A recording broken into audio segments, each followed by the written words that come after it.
Can the most storied rivalry in hockey history, a rivalry steeped in blood, sweat, and absolute disdain, actually pave the way for a crucial piece of our future? For decades, the very thought of the Montreal Canadiens and the Boston Bruins engaging in a trade, let alone one of consequence, would have been met with outright derision, perhaps even a riot. But this isn't your grandfather's NHL. This is an era of strategic pragmatism, where general managers, even those at the helm of bitter rivals, are forced to consider every avenue to improve their respective franchises. And today, we're diving headfirst into a hypothetical scenario that, while shocking on its face, makes an intriguing amount of sense for both sides. The Canadiens acquiring a much-needed second-line center from none other than the Boston Bruins. Welcome back, Habs fans, to another deep dive into the strategic chess match that is our Montreal Canadiens rebuild. We've seen Kent Hughes make bold moves, meticulously shaping a roster brimming with young talent and defensive prowess. Our blue line, especially with the recent addition of Noah Dobson, is looking formidable. But for all the progress, there remains a glaring, undeniable void in the lineup, a missing piece that separates a promising team from a legitimate playoff contender, a true impact second-line center. This is the engine that drives secondary scoring, the pivot who can take pressure off the top line, and the player who can elevate the wingers around him. Without it, even the best defenses and goaltending can only carry you so far. The need is palpable, the search is ongoing, and a recent trade idea has surfaced, suggesting a path to filling that void, even if it means doing business with the enemy. The player in question is Casey Middlestat, a name that might raise eyebrows given his current employer. Middlestat was acquired by the Boston Bruins last season in a significant deal that sent Charlie Coyle, William Zellers, and a second-round pick to the Colorado Avalanche. With the Bruins now seemingly embarking on a retooling phase, looking to build around core pieces like David Pastrnak, Charlie McAvoy, and Jeremy Swayman, Middlestat's name has been circulating in trade rumors throughout the summer. He's a player who has shown flashes of brilliance, particularly during his time with the Avalanche. Last season, between his stints in Colorado and Boston, Middlestat tallied 40 points in 81 games, a respectable output for a middle six center. However, his performance with the Bruins, where he managed 4 goals and 2 assists for 6 points in 18 games, wasn't exactly earth-shattering. This somewhat subdued performance in Boston, coupled with the Bruins' new direction, positions Middlestat as a potential buy low, high-reward target for a team like the Canadiens.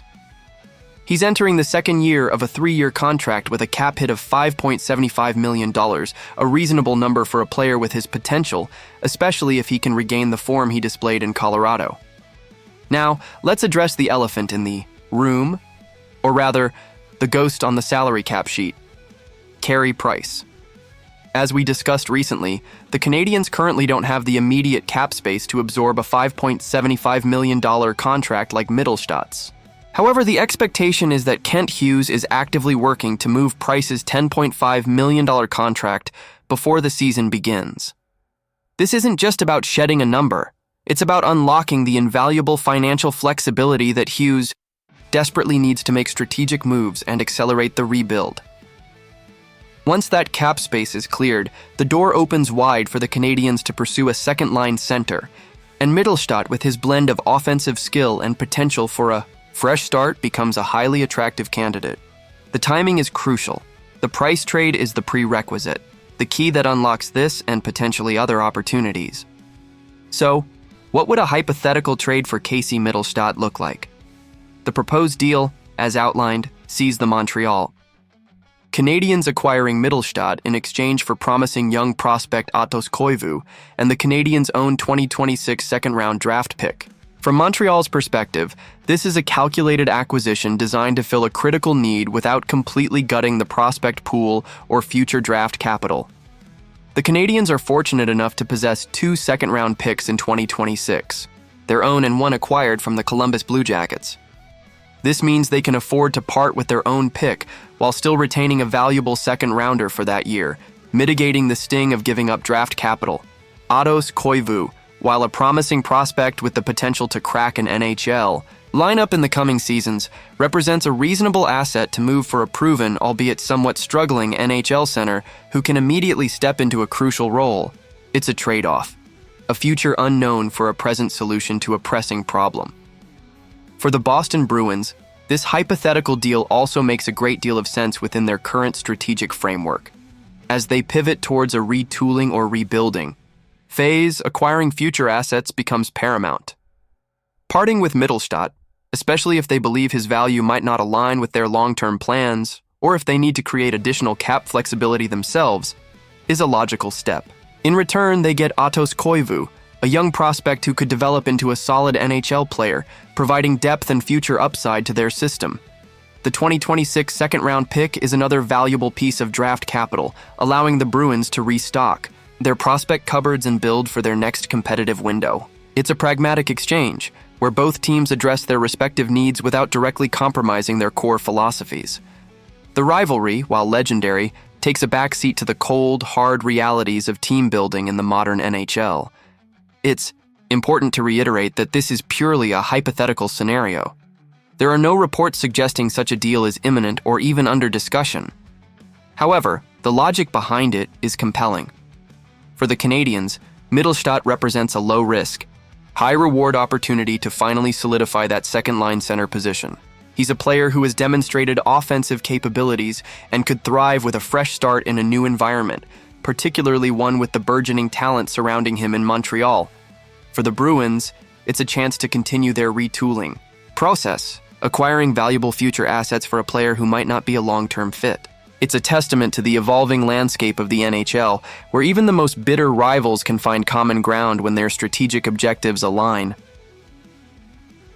Kent Hughes has shown a consistent commitment to finding the right pieces for this Canadiens roster, and the search for a second-line center has been a persistent theme. It's not a question of if the Canadiens will acquire a center, but when they find the right fit and clear the necessary cap space. Middlestat, with his contract, his age, and his potential for a rebound, makes a tremendous amount of sense as a target. He could be the missing link, the player who helps unlock the full potential of our forward group and truly positions the Canadiens for a deep playoff run. This isn't just about acquiring a player. It's about making a statement, about demonstrating the team's unwavering ambition to return to championship contention. It's a bold, perhaps even audacious move to consider, especially when it involves a rival. But sometimes, the most unexpected paths lead to the greatest rewards. So, as we ponder this fascinating, rivalry-defying possibility, imagine the impact Casey Middlestat could have, slotting into that crucial second-line center role, elevating our offense, and driving us deeper into the playoffs. It's a move that speaks to the pragmatic yet ambitious vision of our management. What do you think, Habs fans? Could you stomach a trade with the Boston Bruins if it meant acquiring a vital piece like Casey Middlestat? Is he the right low-risk, high-reward player to fill our second-line center void, even if it costs us a prospect and a second-round pick? Let us know your thoughts in the comments below. We want to hear your takes on this truly unique hypothetical. And if you're as passionate about the Canadiens' future as we are, make sure to like this video and subscribe to the channel so you don't miss any of our in-depth analyses and breaking news. Your support helps us keep bringing you the passionate, insightful coverage you deserve as we follow the Canadiens on their journey back to the top.